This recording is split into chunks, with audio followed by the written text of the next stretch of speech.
Hi friends, నా పేరు Surendra. Welcome back to my channel. ప్రపంచ యాత్రికుడు అన్వేష్ అరెస్ట్ కాబోతున్నాడా? అతను అరెస్ట్ చేసే ఛాన్సెస్ ఉన్నాయా? ఒకవేళ చేస్తే ఏ విషయంలో అరెస్ట్ కాబోతున్నాడు? ఎందుకు? బెట్టింగ్ పై గత 60 రోజుల నుంచి అవిశ్రాంతంగా పోరాటం చేస్తున్నాడు. దీంట్లో కొన్ని వివాదాలున్నాయి. అతను చేసేది మంచి పనే. అతను చేసేది మంచి పనైనా ఇతని చుట్టూ నెలకొన్న వివాదాలేంటి? ఆ వివాదాలన్నిటికి మేజర్ కారణమైతే నోటిదోలే. ఆ నోటిదోలే ఇంకా ఇతన్ని చిక్కుల్లో పడేటట్టు చేస్తుందా అనేది ఈ వీడియోలో మాట్లాడుకుందాం. దానికంటే ముందు వీడియోస్ నచ్చుతుంటే లైక్ చేయండి. కొత్తగా ఎవరైనా చూస్తుంటే please do subscribe. Yes. So, metro మీద బెట్టింగ్ యాప్ డిస్‌ప్లే చేస్తున్నారని చెప్పి ఇష్యూ అయింది. దాని మీద చాలామంది స్పందించారు. సో, అన్వేష్ తను చేస్తున్న ఒక వీడియోలో సో, తెలంగాణ డీజీపీ జితేందర్ రెడ్డి గారిని, ఆ తర్వాత మెట్రో ఎండీ ఆహ్, ఎన్వీఎస్ రెడ్డి గారిని, ఇంకా ఐఏఎస్ ఆఫీసర్స్ ఉన్నారు. శాంతికుమారి, దానకిషోర్ అండ్ వికాస్ రాజు. వీళ్ళందరూ దీంట్లో వీళ్ళ ఇన్వాల్వ్‌మెంట్ కూడా ఉంది. 300,00,00,000 లంచంలాగా తీసుకొని సో, ఇట్లా బెట్టింగ్ యాప్స్‌కి వీళ్ళు గూడా అంటే బెట్టింగ్ యాప్స్‌ని ప్రమోట్ చేయటం వెనకాల వీళ్ళ పాత్ర గూడా ఉంది అని ఒక పెద్ద ఆరోపణ చేసేసాడు. చేసేయటం మూలాన ఏందంటే, సో, దీని మీద సైబరాబాద్‌లోనే సైబర్ సెల్‌లోనే పనిచేసే ఒక కానిస్టేబుల్ కేస్ పెట్టాడన్నమాట. సైబరాబాద్ పోలీస్ స్టేషన్‌లో. ఇక్కడ కేసేంటి? సో, నిజానిజాలు తెలియకుండా ఒక ఆరోపణ అనేది జస్ట్ అలా వేయటం అనేది చాలా ఇబ్బందికరమైన పరిణామము. సో, అని చెప్పి కొన్ని సెక్షన్స్ దానికి జత చేసి మొత్తానికి అన్వేష్ మీద అయితే కేసు నమోదైంది. ఇక్కడ ఎఫ్ఐఆర్‌గా కూడా సుమోటోగా ఎఫ్ఐఆర్ నమోదు చేశారు. ఇక్కడ ఎఫ్ఐఆర్ నమోదు చేయటానికి ఎవిడెన్స్ ఉండాలి. ఎవిడెన్స్ ఆల్రెడీ ఉంది. ఎవిడెన్స్ ఏముంది? ఆయన వీడియోనే ఉంది. ఇటువంటి విషయాల్లో ఫస్ట్ నుంచి అన్వేష్ మీద ఉన్న కంప్లెయింట్ ఏందంటే, అతను జనాలకి ఏదో చేద్దాం అనుకుంటున్నాడు. మంచోడే మంచిగా ఆహ్, ఆహ్, వాట్ యూ కాల్ ఆహ్, ట్రావెల్ వీడియోస్ అని చాలా చేస్తున్నాడు. అవేర్‌నెస్ వీడియోస్ కూడా చేస్తున్నాడు. సొసైటీకి ఎంతో కొంత మంచి ఇవన్నీ మంచియే. నిజంగా మాట్లాడితే ఆయన బెట్టింగ్ యాప్ మీద బెట్టింగ్ బాధితులు, ఆ బాధితుల్లో కూడా డబ్బున్న బాధితులు కాదు, పేద బాధితులకు ఒక్కొక్కరికి 2,00,000 ఇస్తున్నాడు. అది చాలా మంచి విషయం నిజంగా.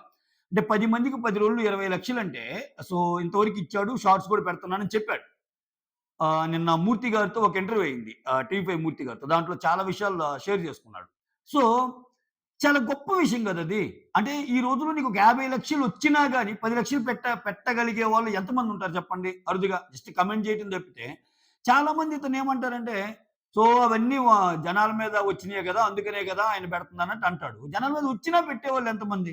అసలు నిజంగా అతను డబ్బు మనిషి అయితే బెట్టింగ్ యాప్సే ప్రమోట్ చేస్తే కోట్లొస్తాయిగా. ఇప్పుడు బెట్టింగ్ యాప్ ప్రమోట్ చేసిన ప్రతి ఒక్కరు బిహైండ్ ద బార్స్ ఏమన్నా ఉన్నారా? లేరుగా.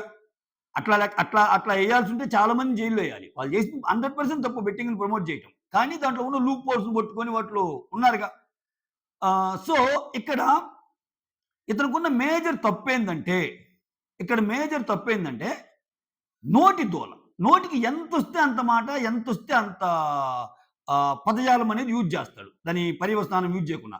కొంతమంది ఫాలోవర్స్ కూడా గుడ్డిగా నమ్మే ఫాలోవర్స్ ఇతన్ని రెచ్చగొడతా ఉంటారు. నేను ఆ వీడియో ఒకసారి చేశాను. అన్వేషణ మెచ్చుకోవాలి. నాలాంటి ఒక చిన్న యూట్యూబర్ వీడియో కూడా రెస్పాండ్ అయ్యి thank you for your suggestions sir అని పెట్టాడు. ఆ ఒక్క నోటి దూల తగ్గించుకుంటే నువ్వు వేరే లెవెల్ అని పెట్టా. నిజంగా అంటే అది నా ఒక్క వీడియో వల్ల జరిగిందని నేను చెప్పను. ఎందుకంటే నాలాంటి వాళ్ళు చాలా మంది చెప్పుంటారు ఆయనకి. ఆయన కామెంట్స్‌లో కూడా అంతా బాగున్నా నోటి దూల తగ్గించుకుంటే మంచిదని అంటే అప్పుడు బిగిన్ చేస్తే అసలు ఇంతవరకు బూతు మాట్లాడలా ఆయన. 40 రోజులుగా అసలు బూతులు వాడటంలా.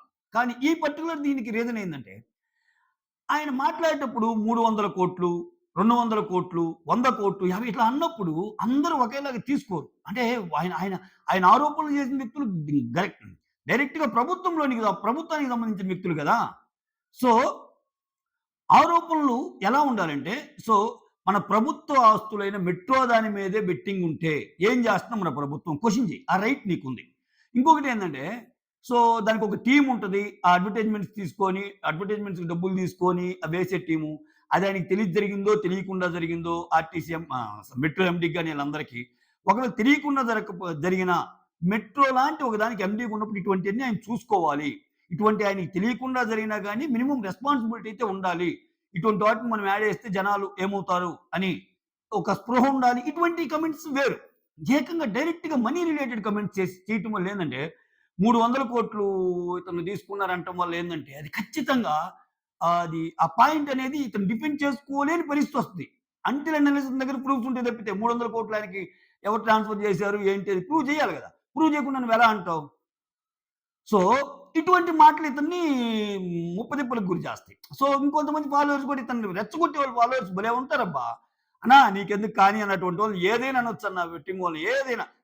ఇప్పుడు బెట్టింగ్ ప్రమోషన్ చేసిన వాళ్ళు నువ్వేదన్నాను. వాళ్ళ తల్లిదండ్రులని వాళ్ళని అనొద్దంటే, వాళ్ళన్నా ఏం కాదన్నా వాళ్ళంతా అనాలి అది ఇది అని చెప్పి రెచ్చగొట్టే కామెంట్స్ కొంతమంది పెడుతుంటారు. ఇప్పుడేదైనా ఇష్యూ అయితే, ఇప్పుడు ఈ కేసులో కొంచెం వాళ్ళు ముందుకెళ్ళి ఇష్యూ అయితే, ఆ కేస్‌ని ఫేస్ చేయాల్సింది, ఆ చుట్టూ కోర్టుల చుట్టూ తిరగాల్సింది, జైలు చుట్టూ తిరగాల్సింది అన్వేష్. కామెంట్ పెట్టినోడు వస్తాడా? వాడికి ఆ పర్టిక్యులర్ వీడియోకి ఏదో చెయ్యి ఖాళీగుంది కమెంట్ పెట్టి వదిలేస్తాడు. ఆడిదేం పోయింది? సో, నువ్వు నువ్వు చేతనైతే మంచిగా చెయ్యి కమెంట్. లేకపోతే కన్‌స్ట్రక్టివ్ క్రిటిసిజం చెయ్యి.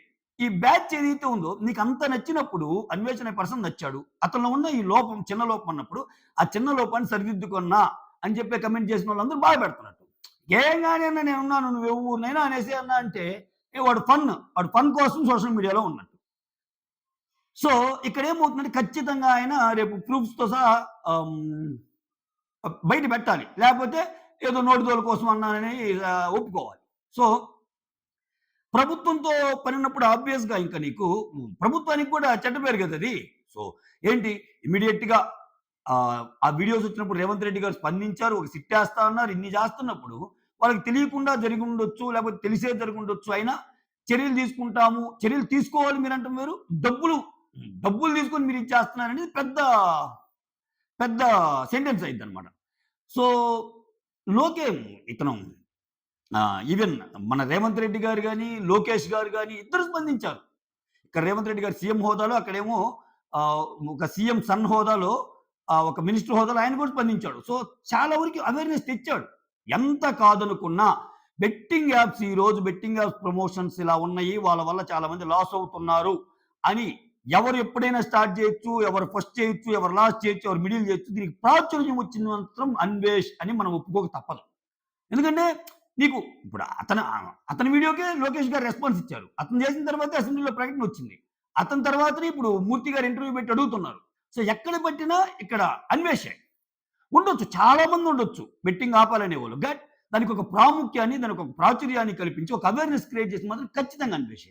ఇంత మంచి చేస్తా, ఇంత డబ్బులిస్తా అన్నప్పుడు ఈ ఈ చిన్న చిన్నవి మానుకుంటే బావుంటది కదా!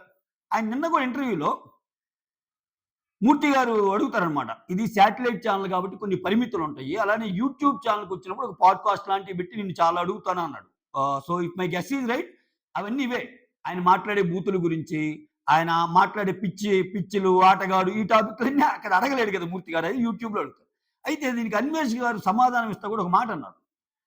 సో, బెట్టింగ్‌ని ఆపేయండి అని చెప్పడానికి ఒక్క నిమిషం సరిపోద్ది. ఒక ప్రోగ్రామ్ చాలు. నేను ఎందుకు ఇన్ని రోజులు చెప్తున్నా అంటే జనాల్లోకెళ్ళాలని. ఆ! దీనికి 2 వాదనలున్నాయిలెండి. భిన్న వాదనలున్నాయి. అన్వేష్‌ని సపోర్ట్ చేసేవాళ్ళు జనాల్లోకెళ్ళాలంటారు. అన్వేష్‌కి అగైనెస్ట్‌గా ఉండేవాళ్ళేమో ఆ వీడియోల మీద క్యాచ్ చేసుకుందామని అనేవాళ్ళు కూడా ఉన్నారు. అయితే నిజంగా గాని క్యాచ్ చేసుకుందామంటే అసలు బెట్టింగ్ యాప్‌ని ప్రమోట్ చేసేవాడు కదా ఇతను అనేది నా పాయింట్ అన్నమాట. దట్టు ఇతనేమి శాంతపరుడు ఇట్లా ఏం కాదు. సో, జనాలు ఏమనుకుంటే నాకేమి నేను అనుకున్నదే నేను అని నమ్మే వాళ్ళలో మొదలుంటాడు ఆయన అన్వేష్. నువ్వేమన్నా నాకు అన్నం పెడతావా? నాకు ప్రమోట్ చేస్తే డబ్బులొస్తాయని వితండవాదం కూడా చేయగలడు. తప్పు చేసి కూడా. అయినా గాని ఆయన చేయలేదుగా. అంటే బెట్టింగ్ మీద ఇప్పుడు అవసరమైతే ఇంకా ఆయన సబ్‌స్క్రైబర్స్‌ని కూడా అడిగాడు. అంటార్కిటికా యాత్రకైతే జెన్యూన్‌గా చెప్పాడు పాపం. నిజంగా ఆయనకి నిజంగా ఎళ్ళాలంటే ఇటువంటి ప్రమోషన్ చేస్తే డబ్బులు రావా అన్వేష్‌కి? నేను అంటార్కిటికా ఎళ్ళాలనుకుంటున్నాను. నాకు డబ్బులు కావాలి. కానీ నా దగ్గర లేవన్నప్పుడు చాలా మంది మెంబర్‌షిప్ చేసుకొని మంత్లీ ఇంతనేసేటోళ్ళున్నారు. లంసమ్ అమౌంట్ ఆయనకి పంపినోళ్ళున్నారు. ఆ డబ్బుతో వెళ్ళాక నా దగ్గర ఇప్పుడు డబ్బులున్నాయి. ఆ! మీకు కావాలంటే మీకు అవసరం ఉంటే చెప్పండి నేను తిరిగిచ్చేస్తా అని చెప్పి కొంతమందికి ఇచ్చాడు కూడా ఇతను. ఇచ్చాడు కూడా. అయితే నిన్నేమన్నా అంటే మూర్తి గారితో ఇంటర్వ్యూ చేస్తా. ఒక విషయాన్ని మామూలుగా చెప్తే జనాలకెక్కదు. అందుకని దాంట్లో మసాలా, కొన్ని దినుసులు, కొన్ని లవంగాలు కాదు. అది కొన్ని తాలింపు గింజలు, కొన్ని గసగసాలు ఇవన్నీ నూరి ఒక మసాలా చేసి చెప్పినట్టు చెప్తాను అన్నాడు. అది అన్ని సందర్భాల్లో కుదరదు కదా! దట్టు నువ్వు పెద్ద పెద్దోళ్ళ మీద కమెంట్ చేసేటప్పుడు అసలు అంటే పెద్ద పెద్దోళ్ళ మీద కమెంట్స్ ఎందుకు ఇష్యూ అవుతాయి అంటే వాళ్ళు సీరియస్‌గా తీసుకుంటారు. చిన్న చిన్నోళ్ళు కమెంట్ అనేది పెద్దోళ్ళ మీద చేసినా ఒకటే, చిన్నోళ్ళ మీద చేసినా ఒకటి. ఒక తిట్టనేది ఎవరిని తిట్టినా తిట్టే. ఒక మాట అనేది ఎవరన్నా మాటే. కాబట్టి చిన్న చిన్నోళ్ళు ఇటువంటి ఫేస్ చేసినా గాని, ఇటువంటి పట్టించుకోని కేసులేసి కోర్టుల చుట్టూ తిరిగి వాళ్ళ టైంని, ఎఫర్ట్‌ని మొత్తం అన్వేష్ కోసం కేటాయించరుగా. అదే పెద్ద పెద్దోళ్ళేందంటే వాళ్ళ తరపున పోరాడే వాళ్ళుంటారు చాలా మంది. సో, అటువంటప్పుడు చాలా బాధ కలిగించే విషయం అయిద్ది. సో, చూడాలి అన్వేష్ ఈరోజు ఏం రెస్పాన్స్ ఇస్తాడా అనేది ఈగర్‌లీ వెయిటింగ్ అనమాట చాలా మంది జనాలు. సో, మెయిన్ స్ట్రీమ్ మీడియా గాని, సోషల్ మీడియా గాని, లేపోతే వెబ్ పోర్టల్స్ గాని, వాట్ నాట్ అన్నీ ఈరోజు న్యూస్ ఇదే. సో, నా అన్వేషణ అరెస్ట్ కాబోతున్నాడా? సో, ఈ కేసు ఎంత దూరం వెళ్తది? ఆ! సో, నా అన్వేషణ అరెస్ట్ కాబోతున్నాడా? లేకపోతే ఫస్ట్ వార్నింగ్‌గా ఇచ్చేసి ఎందుకంటే అతను మంచి కూడా చేసున్నాడు. అతనేదో నేను ఉద్దేశపూర్వకంగా అన్న మాటలు గాదండి. అలా ఏదో ఫ్లోలో వచ్చిందని చెప్తాడా? ఒకవేళ లేదు ఒకవేళ నేను వీడియోలో ఉన్నదానికే కట్టుబడి ఉన్నా అంటే ఆయన ప్రూఫ్ చూపించాలి. ప్రూఫ్ చూపించకపోతే మళ్ళా దెబ్బైపోతాడాయన. సో, మొత్తానికి ఈ కేస్ అనేది చాలా ఇంట్రెస్టింగ్‌గా మారబోతుంది.